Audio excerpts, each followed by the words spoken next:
Hey everyone, I'm Tamara Krinsky with the Red Carpet Report. We're here tonight at the Paley Center for a special event with the cast and creators of WGN America's new show, Manhattan. It's about the secret community in Los Alamos, New Mexico, whose mission was to create the first atomic bomb. The show has so much of what I love. We're talking science, secrets, and sexual politics.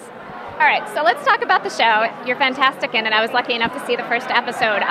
So Tommy Schlamme was telling me about this crazy scene with dust and 40-mile-an-hour winds you were shooting. What was it like being dropped in the middle of New Mexico to shoot this thing? It was intense, but amazing, because suddenly scenes that you think are about one thing simply become about trying to speak to another person over the wind. But that's what these guys were dealing with. You know, it's almost... It adds a layer, you know, it makes you feel kind of small. You can't control the elements. So even in an intense scene where you're supposed to be like, you know, pretend that this is a soap opera, and you're like, you stole my baby, you know, it becomes just like, you stole my baby, and that's all it is, you know? No, we have been so lucky. These sets are incredible. To be able to breathe real air and to be able to, you know, they keep talking about the thin walls. Our walls are actually like this thick. You know, the floors feel like they could collapse under your feet at any moment.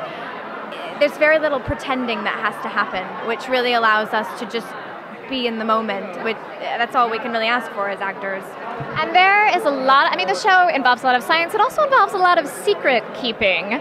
So talk about the relationship between you and your husband a little bit and how that evolves, you know, and what we're going to see from that. Absolutely. So obviously, as you can already see in the first episode, there's going to be a lot of changes for Charlie and Abby. I think they come kind of fresh-faced and wide-eyed, and he's there to serve his country. You know, he says that, I'm here to serve my country, and Abby's happy to go along. You know, maybe this is an adventure. We're picking up and we're going somewhere new. And very quickly, the second they pull up to the gates, it becomes a nightmare. He realizes what they're building, and Abby realizes that they have spotty electricity, they don't have consistent water, there's a shortage of pantyhose, you know, there's no fresh vegetables. Everything has to go through these secret G2 men, these vague and rigid rules that are keeping them here. It's shocking.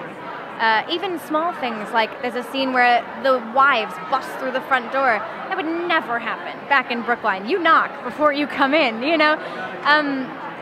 But it's a learning experience, and as anybody who's ever been in any kind of relationship knows, that if there are secrets and if there are lies, even if you don't know what they are, you know that they're happening. And that creates a lot of tension, and it's so difficult, especially in this kind of community. You know, they say often on this show, all bets are off during wartime.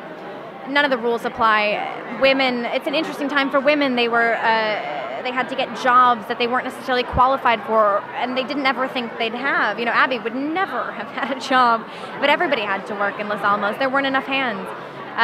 But it also leads to this extraordinary transformation and this liberation, perhaps. But it's a difficult road for Charlie and Abby, trying to grow individually with these secrets that they both have and come together still and relate to one another and be a team. Now that you've sort of spent some time pseudo-living back in that time period, what modern convenience are you most appreciative of? Oh my gosh, air conditioning. Air conditioning. It is so hot in our house. But in the winter it was cold. Not in the winter, in March when we started, we were doing March for July, and we were wearing these little sundresses, and it is cold in New Mexico in March. Yeah. Well, I think you have a hot show on your hands, and I wish you the best of luck with it. Very, very much. I really appreciate that. Thanks. Thanks so much for joining us tonight at this special event for WGN America's Manhattan. If you liked the video, click like, and for more interviews, click subscribe. We'll see you next time.